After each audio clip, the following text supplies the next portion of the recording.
I almost never signed up for my first triathlon because of these myths. And if you've ever thought the same, this video is for you. Hey friends, and welcome back to Everybody Try. My name is Kate and I'm a plus size triathlete sharing my journey here on YouTube. It took me so long to sign up for my first triathlon, and that was in large part because a lot of the myths I had heard are just preconceived notions that I had about doing a triathlon. So today I want to break down some of those myths one by one. Myth number one is that you have to look like a professional athlete in order to do a triathlon. Honestly, this is the number one thing that kept me from signing up for a race for so long. When I signed up for my first triathlon a couple of years ago, I felt so self-conscious that I was gonna go show up on race day and be the only person in a bigger body. And honestly, I was like 100 pounds less than I am now. I was just so nervous that everyone was going to be super thin and super lean and super fit looking, and I was going to look and feel so out of place. If you've ever been to a triathlon, then you know that there are all types of body shapes and sizes, and people come from all backgrounds doing triathlon. That's true from the super sprint distance all the way up through Ironman, honestly. Even at Ironman races, you will find people with all body types. You don't have to wait for you to be the perfect size or have the perfect body to sign up for a triathlon. If you're willing to put in the work to swim, bike, run, then you can be a triathlete. Myth number two is that you need fancy, expensive gear to begin. For my first triathlon, I didn't have a wetsuit, I didn't have a tri-suit, I didn't even have a road bike, much less a TT bike. I showed up with my hybrid Cannondale bike that I got from my mom when I first moved out here to Colorado.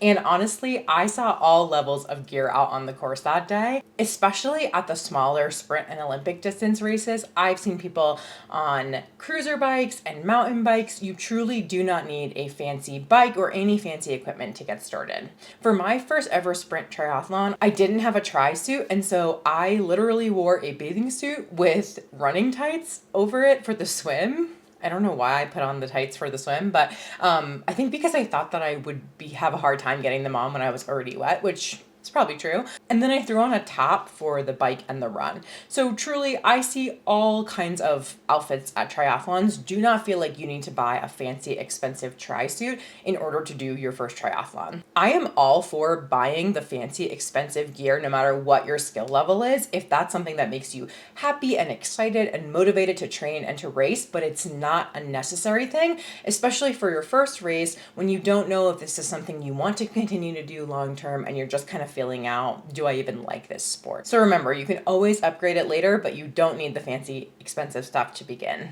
Number three, you have to be fast. When I did my first triathlon, I did a local sprint distance triathlon, and I honestly signed up for it with the goal just to finish. That was all I really wanted. I just wanted to finish the race. And I think that's the right way to approach, especially your first triathlon when you don't know really what to expect from yourself.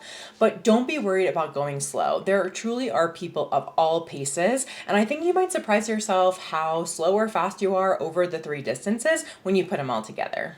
For me, triathlon is really about the joy and the self-fulfillment that I get out of pushing myself to my limits on race day. And that is something you can do and enjoy no matter what your paces are. For me, it's all about challenging myself and being just 1% better than I was the day before, the race before. And so you don't need to be fast to set those kinds of goals for yourself and to get out there and have fun. Myth number four is that training takes up all of your time.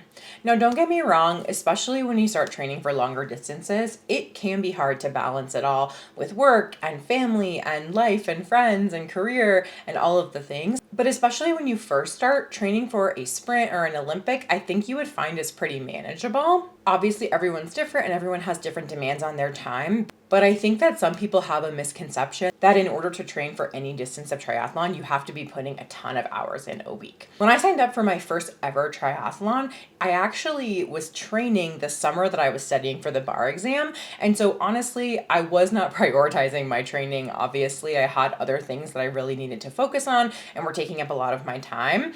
I wanted to do the training that summer just to have something else to kind of hold me accountable to still being active and working out that summer. And I thought signing up for a race, something I had long wanted to do, would be kind of a good way to hold myself accountable to getting out and moving my body. while I was studying for this really big, scary, stressful exam, but I was definitely not putting 100% into my training, and it ended up being totally fine. So I think you can get away with training for a few hours a week for a sprint distance triathlon. And I think the biggest thing to remember here is that it's consistency over perfection. So if you are missing some workouts because of life or work or family or whatever you have going on, that's okay as long as you just keep showing up in your training. Myth number 5 is that people will judge you. Honestly, this one really ties into myth number 1 for me. Before my first race, and honestly still every race that I do, I'm always a little bit nervous that I'm gonna show up and look and feel really out of place at a triathlon race. When I showed up to my first half Ironman in Oceanside, California, I was so nervous that people were going to look at me and think, she doesn't belong here. What is she doing here? She can't possibly do a half Ironman. And honestly, I was blown away by how friendly and welcoming and supportive everyone that I met was.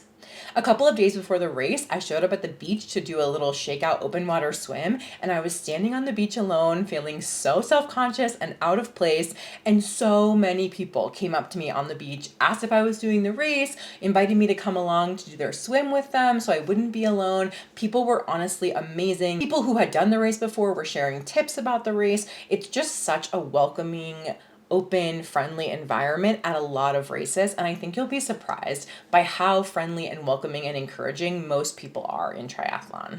I always like to remind myself that just like I'm going to be my own biggest critic, I'm also going to be the one judging myself more than anybody else. Most people are focused on themselves and their race and not on judging other people. And honestly, there will always be some people judging you for anything you do, but that really says more about them than it does about you.